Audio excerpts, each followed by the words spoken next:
Hi friends, இன்றைக்கி நம்ம சேனலில் என்ன வீடியோ பார்க்க போகிறோம் அப்படிங்கிறத பார்த்திங்க அப்படின்னா, எல்சா சொனாட்டா டீலக்ஸ் அப்படிங்கிற ஒரு ஃபேனை தான் அன்பாக்ஸ் பண்ணி அதை இன்ஸ்டாலேஷன் பண்ணி பார்க்க போகிறோம். என்ன அளவு பர்ஃபார்மன்ஸ் வருது அப்படிங்கிறத இப்போ நம்மளோட ஃபேனை வந்து அன்பாக்ஸ் பண்ணிக்கலாம். ஸோ அன்பாக்ஸ் பண்ணும்போது பார்த்திங்க அப்படின்னா உள்ளே வந்து ஃபேன் பிளேடே அன்பாக்ஸ் பண்ணி காட்டுறேன். ஸோ டிசைன் எந்த அளவு இருக்குது அப்படிங்கிறத பாருங்கள். ஸோ இப்போ அடுத்து ஃபேன் பாக்ஸ்குள்ளே அன்பாக்ஸ் பண்ணுறோம். கெனோபி ஒன்று, டவுன்லோடு ஒன்று, அப்புறம் மோட்ரு, அதோடு சேர்த்து அந்த டைட் பண்ணுறதுக்கு போல்ட் நட்டு வாரண்டி கார்டு கொடுத்துருக்காங்க. இப்போ ஃபேன் பிளேடை வந்து கழட்டி அசம்பிள் பண்ணிக்கலாம். ஃபேன் பிளேடை அசம்பிள் பண்ணிவிட்டு ஃபேனோட ஃபுல் வியூவை காட்டுறேன்.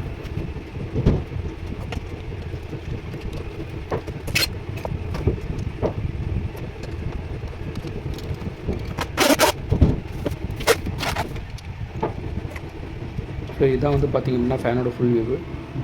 ஸோ டிசைன் இருக்க ஃபேனு. ஸோ இது வந்து எல்ஜாண்டா பிராண்டில் இருக்குது. ஸோ பேக் சைடு என்ன எப்படி இருக்குது அப்படிங்கிறத பாருங்கள். அதாவது அந்த சந்தன கலர், அதனால தான் சொனாட்டா டீலக்ஸ் அப்படின்னு சொல்லி பேர் வச்சுருக்காங்க. ஸோ மேலே இருக்க ரெட் லைன் வந்து பார்த்திங்க அப்படின்னா ஃபேஸு, க்ரீன் லைன் வந்து பார்த்திங்க அப்படின்னா நியூட்ரலு. க்ரீன் லைனுக்கு நான் ஸ்க்ரூ போட்டு டைட் பண்ணிட்டேன். வீடியோவில் ஸ்க்ரூ போட்டு டைட் பண்ணி காட்டல.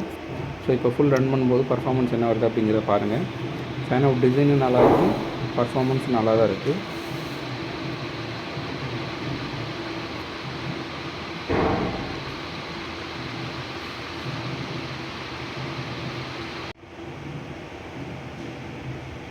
இவ்வளோ தான் இந்த வீடியோ உங்களுக்கு பிடிச்சிருக்கும், புரிஞ்சிருக்கும்னு நினைக்கிறேன்.